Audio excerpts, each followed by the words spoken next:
এসব কি হচ্ছে? কি আর হচ্ছে, তোর রেশন পানি বন্ধ করার ব্যবস্থা হচ্ছে। খবরদার, কেউ আর একটা মালের উপর হাত দেবে না। এই, কেউ থামবি না, হাত চালা। এই মুহূর্তে আমার বাড়ি খালি করে দে। থামো, থামো বলছি। বাবলা, বেরিয়ে আয়।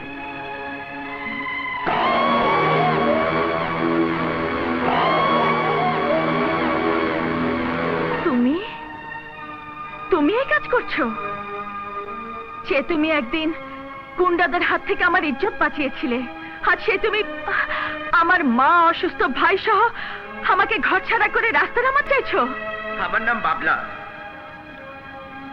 না আমার কেউ আগে আছে, না কেউ পিছে, না আমার ঘর আছে, না সংসার। আমি একটা জ্বলন্ত আগুন। বাতাসের দিক পরিবর্তন যেদিকে হয়, সেদিকে আমার অগ্নিশিখা দাউ দাউ করে আশেপাশের সবকিছুকে পুড়িয়ে ছাই করে দেয়। সেদিন তোমার মানবতার আদর্শ দেখে ভেবেছিলাম আসলে তুমি একটা ভালো মানুষ, কিন্তু আজ তুমি তোমার কর্মে বুঝিয়ে দিলে তুমি একটা সত্যিকারের অমানুষ। তুমি কি করে বুঝবে ঘর ছাড়া হবার দুঃখ? যদি বুঝতে কারো মাথার উপরে ছাদ সরে গেলে কি অবস্থা হয়, তাহলে এই কাজ তুমি কিছুতেই করতে পারতে না। বাড়িতেই থাকবো, তোমার ভয়ে আমরা বাড়ি ছেড়ে কোথাও যাব না। যাও, তোমার প্রভু দীনদয়াল চৌধুরীকে আমাদের এই দুঃসাহসের কথা জানিয়ে দাও। যদি সাহস থাকে তো সেই প্রভুর হুকুমে আমাদের সবাইকে টুকরো টুকরো করে ফেলে দিও।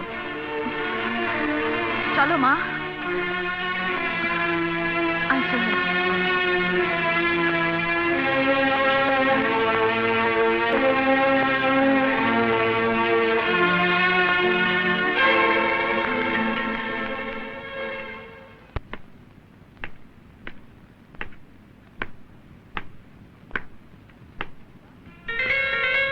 বাবলা, ফিরে এসেছিস? নিশ্চয়ই সুখবর দিয়ে আমাকে খুশি করিয়ে দিবি। তার আগে তোকে আমি টাকা দিয়ে গোসল করিয়ে দেব।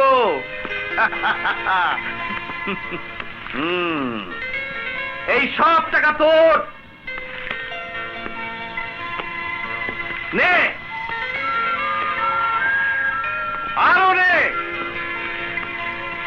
আরো যত ইচ্ছে নে।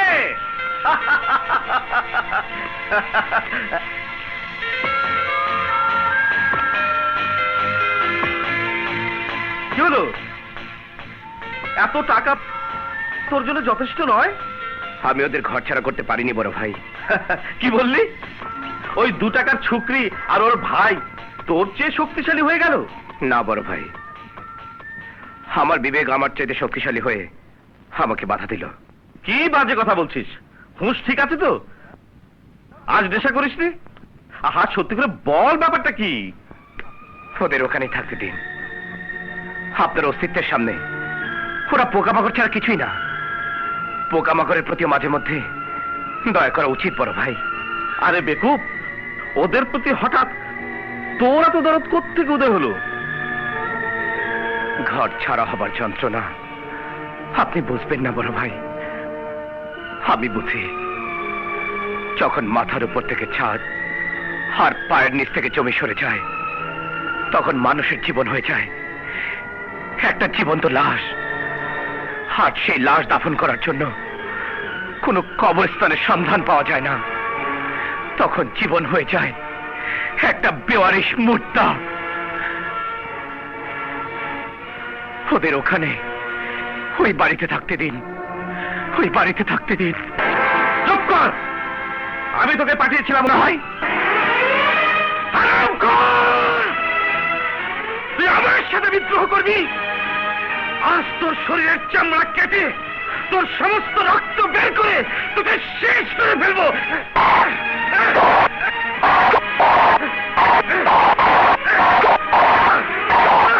নেমু খারাপ! ভাই, আমাকে যত খুশি মারুন, কিন্তু ওদের থাকতে দিন। কয়েক বছর আগে ঠিক এমনি ভাবে একটি সংসার ধ্বংস হয়েছিল, একটা বাবলার জন্ম নিয়েছিল। যদি ওদের উপরও জুলুম করেন তাহলে আরো একটা বাবলা জন্ম হবে। তাহলে তো আরো ভালো হয়। আমার সেই বাবলার প্রয়োজন যে এক মুঠো ভাত আর একটা মদের বোতলের জন্য আমার ঘরের দরজায় এসে মাথা ঢুকবে। ইহার কত বাবলা তৈরি করবেন বড় ভাই? প্রয়োজন হলে শহরের প্রতিটি যুবককে আমি বাবলা বানিয়ে দেবো। যদি কোনোদিন কোনো এক বাবলা তার জীবনের আসল মূল্যবোধ একবার বুঝতে পারে, সেদিন সেদিন আপনার এই অট্টালিকা ভূমিকম্পের ন্যায় কেঁপে উঠবে।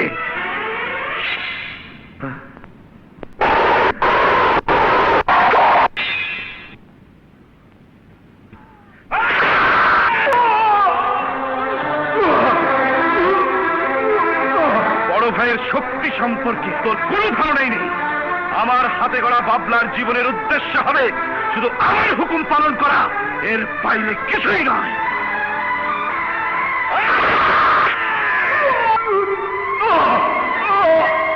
আমার নির্দেশ মোতাবেক সে শহরের সব মদ আর জুয়ার আড্ডা পরিচালনা করবে।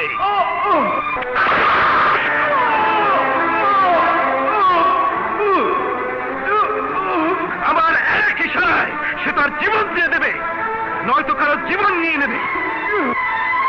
যে বাবলা আমার এ সমস্ত হুকুম পালন অস্বীকার করবে, আমি তাকে নিশ্চিহ্ন করে দেবো।